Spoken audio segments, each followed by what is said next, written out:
Ladies and gentlemen, it is finally happening with the Raiders and Hunter Renfrow. And a new report sheds light on Josh McDaniels' relationship with Hunter Renfrow, and it shows just how petty Genius Josh really is. Plus, Warren Sapp also made waves calling out Josh McDaniels, and he also seems to know a little something about Jon Gruden that we have not heard yet. ESPN's Dan Orlovsky says what we're all thinking about Devante Adams. All of that and more will be discussed. Remember to like and subscribe for more Raiders content. Warren Sapp gave his thoughts on the Raiders' current situation, and it was not good for Genius Josh. We got the wrong guy at the helm. We're trying to implement something that is dead. The Patriot way is dead. Bill Belichick even knows it. The Patriot way is dead, and Josh McDaniels is trying to recreate something that he doesn't have the credentials for. It's so crazy to think that some of the worst offenses in the NFL right now in terms of points per game is Josh McDaniels' offense and his daddy's offense, Bill Belichick. He's not Bill Belichick. We watched him do this in Denver when he drafted Tim Tebow and ran the Broncos into the ground. He's going to do the same thing in Oakland. You know how people always say that Josh McDaniels has changed so much since his time in Denver? What always trips me out is the way he talks in his press conference is exactly the same 10 years later. Just felt as an organization so we're going to go ahead and... Josh McDaniels is not a good football coach. And I love this right here that Josh McDaniels is stressing Warren Sapp out so much that he's drinking in the daytime, everybody. He's already pounding a few. And I feel like this represents a Raider Nation right now. We also got an update on Jon Gruden right now. Gruden is waiting for the Supreme Court to decide on his case in early November. Could be decided in late December. He's basically waiting to see if it's going to go to trial. But what Warren Sapp here makes things sound a little interesting. So you're still friends with Gruden, right? Yes. And you said McDaniel's the wrong guy. I'm curious, what's Gruden up to these days? Hey, just sitting in the lab in the FCCA, the Fired Coaches Convention of America. You know, he's just sitting there watching. And I like the key thing that was mentioned there is that you said that McDaniels is not the guy. You're still friends with Jon Gruden, almost characterizing it like if McDaniels is not the guy, then maybe, just maybe, could Gruden slide through? FCCA, the Fired Coaches Convention of America. You know, he's just sitting there watching the tape, being extra critical more than anything I've ever seen. He's fired up about ball, but I think he's in a good spot right now. So fired up about ball. Jon Gruden still studying the tape, still working behind the scenes. This guy must know that he will get an opportunity somewhere in the future. He's almost, done with whatever the thing going on, and we're about to get a decision out of that, and we play more golf when I get him out of that damn place.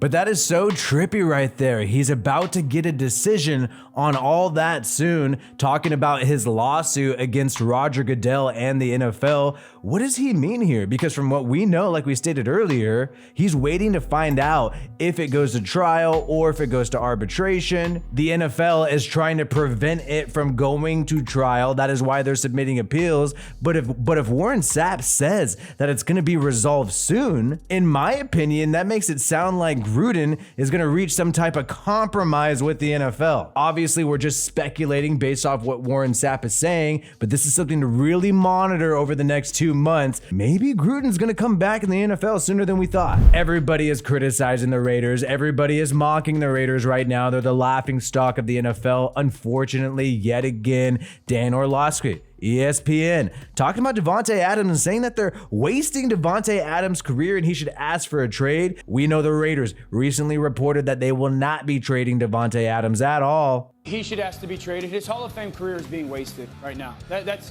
Devante Adams is a Hall of Famer. He's trending towards being a Hall of Famer. Yeah, that's real talk. He is being wasted in Las Vegas right now. It must suck for Devante Adams if he does want to leave, because the Raiders have pretty much made it known that even if you're unhappy, dude, you were stuck here, you're screwed, deal with it. Another player who's been stuck is Hunter Renfrow, and we have some more reports coming out about Renfro, but I want to go all the way back before the first game against the Broncos. Renfro was asked some weird questions by the Las Vegas Review-Journal about him fighting City Hall and basically feuding with the coaches. Ever get to a point where you figure out I can't fight City Hall, I just gotta kind of do what I'm being asked to do, or is there an appreciation where okay, I see what the vision is. It's so odd that the reporter is characterizing Renfro as disobedient. He's not doing what he's asked to do. Yeah, and I wouldn't say that, I want to paint that narrative that, we were tension, we were fighting, It just takes time to learn offense. And So Renfro's trying to be positive. I don't want to paint the narrative that there's tension and fighting, but what we learned today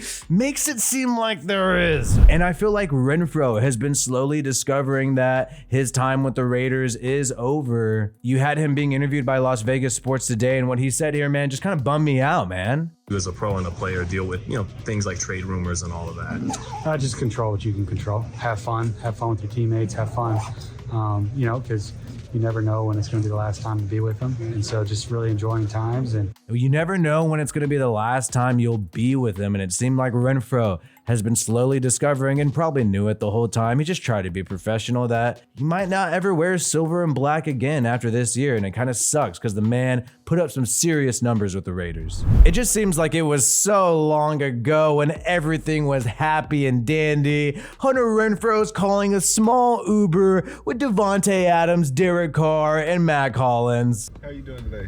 pretty good. Good.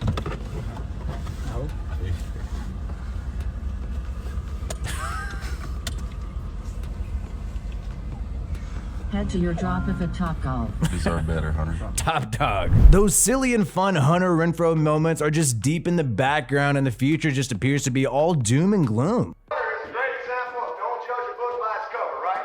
See, Dan showed what like a football player. When you look at Renfro, you're like, dude, you really play football? Like, really? We have decided to get bigger, faster, better conditioned athletes. So we have Hunter Renfrow. We drive by the security guy, and Derek kind of says, hey, and looks in the window and says, hey, you got your son with you today. And I look at him and I'm like, do I look that young? Yes, Hunter Renfrow, you somehow look hella young and hella old at the same time. Now today, Jordan Schultz is reporting that Hunter Renfrow is going to be on the outs with the Raiders. They both appear motivated to get a trade done. Josh McDaniels and Renfro have never been on the same page, and the Las Vegas Raiders are looking to find a suitor here. To move Renfro, really going back to last season, and unfortunately, they haven't been able to find a suitor, in large part because of his contract. But I can tell you that both sides want to find a healthy separation. It's a mutual agreement that a change of scenery for Renfro would benefit everyone involved. Really comes down to a fractured relationship with Josh McDaniels. It really comes down to a fractured relationship with Josh McDaniels, and that is what everybody was stuck on, and that sticks out right to me. Dove Kleiman talked about it. Comes down to a fractured relationship with Josh McDaniels. They've been trying to move on from him since last year. We know things have been fishy with Josh McDaniels' utilization of Hunter Renfrow, and now it seems like it's personal. It's a personal reason why things have not worked out. Us Raiders fans know Hunter Renfrow was great friends with Derek Carr and probably was not completely cool with how he was treated, but the guy still wants to get his numbers. The guy is still a Raider. The guy has been wanting the football, and it seems like it's more on Josh McDaniels' side why he's not utilizing him. We know Josh McDaniels is a petty man. He even gave Aiden O'Connell Derek Carr's number the very next year after moving on from him. I'm sure Hunter Renfrow loved that. And now the Raiders are totally screwed in getting any kind of trade value for Hunter Renfrow. The whole entire NFL world knows you've been trying to move on from this guy for a long time. And now we know there's a fracture in the relationship and you have to move on from this guy by the trade deadline. You're going to get nothing for him because everybody knows that you're desperate now. And what the Raiders said is that a change of scenery would benefit everybody involved. And that's why it was funny to see what Derek Carr said. Derek Carr's brother have a hard time understanding how getting Hunter Renfrow off your team would benefit your team. The Raiders offense sucks. The Raiders offense is trash right now. And because Josh McDaniels is so petty and has a little attitude and fractures relationships with players, we can't have Hunter Renfrow on our team. Now we got to give him away for freaking scraps. It's so crazy how Hunter Renfrow just fell off the map as soon as Josh McDaniels got here. 103 receptions, 1,000 yards in 2021 with Gruden and Bisaccia, and under Josh McDaniels, just nothing. 73 yards this year, 330 last year. We know Renfro can still make plays, and this is going to be another example of Josh McDaniels shipping away somebody who has talent for nothing. You got a third-round pick for Darren Waller. You got nothing for Derek Carr. People can hate on Darren Waller if they want to. And by the way, he's going to be playing against the Raiders in Vegas in just a few weeks after this game. Pretty sure he's going to want a revenge game, but Waller has 379 yards this year with the Giants. He's already about to top what he did last year with the Raiders, and I think he's on pace for about 1,000 yards. I envision the same thing happening with Hunter Renfrow. He's going to go somewhere else, ball out. Josh McDaniels is going to be the person who's in the way of him balling out, and that's all going to be proven. And let me guess, we're going to trade him away for what? 7th round pick? Swapping a 6th for a 7th round pick? Something stupid like that? And it seems like for what? We're just letting this guy trade away players, even though hopefully he's not going to be here next year, because we know he's going to continue to lose games, and hopefully Mark Davis does what's right, which is move on from a coach when they don't win games. But if the Raiders are going to let him trade away some of these players, maybe he knows and the Raiders owner is cool with him doing it because they envision him sticking around for a long time. Hopefully that's not the case. Let me know your thoughts on all this in comments below. Like and subscribe if you have not yet. My name is Wi-Fi Willie. Peace out, and I hope you have a good one.